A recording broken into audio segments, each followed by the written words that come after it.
ചെമ്പനീർ പൂവിൻ്റെ ഇന്നത്തെ എപ്പിസോഡ് റിവ്യൂയിലേക്ക് എല്ലാ കൂട്ടുകാർക്കും സ്വാഗതം. വളരെ ചുരുക്കിയാണ് ഈ ഒരു കഥ പറയുന്നത് കേട്ടോ കൂട്ടുകാരെ. അപ്പോൾ എല്ലാവരും ഒന്ന് സപ്പോർട്ട് ചെയ്യുക. സച്ചിയോട് രവിവേട്ടൻ പൊട്ടിത്തെറിച്ചുകൊണ്ട് പറയുന്നത്, സച്ചി മതി നിർത്ത്, നീ ചെയ്യണ നല്ല കാര്യങ്ങൾ കൂടി ആളുകൾ മനസ്സിലാക്കാതെ പോകണതിൻ്റെ കാരണം എന്താണെന്ന് അറിയുമോ? അത് നിൻ്റെ ദേഷ്യം കൊണ്ട് മാത്രമാണ്. നീ ഒന്ന് ദേഷ്യം കുറയ്ക്കും.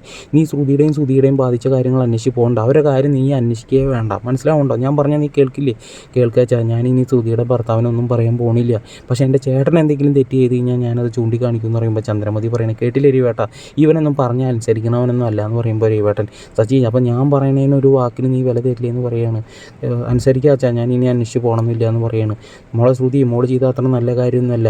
വീട്ടിലാരോടും പറയാതെ ഇറങ്ങി പോകുന്നത് അത്ര ശരിയുള്ള ഏർപ്പാടൊന്നുമില്ല എന്ന് പറയുമ്പോൾ ശ്രുതി, ക്ഷമിക്കണം അച്ഛാ, ഞാൻ ഇനി അങ്ങനെയൊന്നും ചെയ്യില്ല എന്ന് പറയാണ്. അങ്ങനെ മാപ്പൊക്കെ ചോദിച്ചിട്ട് ശ്രുതി നേരെ റൂമിലേക്ക് പോകുമ്പോൾ ചന്ദ്രമതി വന്നിട്ട് ശ്രുതിയോട് പറയാണ്, മിഴിച്ച് നിൽക്കാതെ പോയിട്ട് ശ്രുതിനെ ആശ്വസിപ്പിക്കണമെന്ന് പറയാണ്. അങ്ങനെ ശ്രുതി ആവട്ടെ ശ്രുതിയുടെ കാലിൻ്റെ വീട്ടിൽ വന്നിട്ട് കുറേ പൊട്ടി കരഞ്ഞിട്ട് കുറേ സങ്കടങ്ങൾ പറയുകയാണ്. ഞാൻ നിന്നെ തിരഞ്ഞു വരുന്ന സമയത്ത് സച്ചി എന്നെ കുറേ കുറ്റപ്പെടുത്തി, കുറേ വേദനിപ്പിച്ചു, അതൊക്കെ ഞാൻ സഹിച്ച് നിൽക്കായിരുന്നു, ഒക്കെ നിനക്ക് വേണ്ടിയിട്ടാണ്, എൻ്റെ ഭാഗത്ത് നിന്ന് കുറേ തെറ്റ് പറ്റിയിട്ടുണ്ട്, ഇനി അങ്ങനെയൊന്നും ഉണ്ടാവില്ല എന്നൊക്കെ പറഞ്ഞ് എണ്ണിപ്പറക്കിയിട്ട് ശ്രുതി അങ്ങനെ ഒടുവിൽ ക്ഷമിക്കാൻ കേട്ടോ.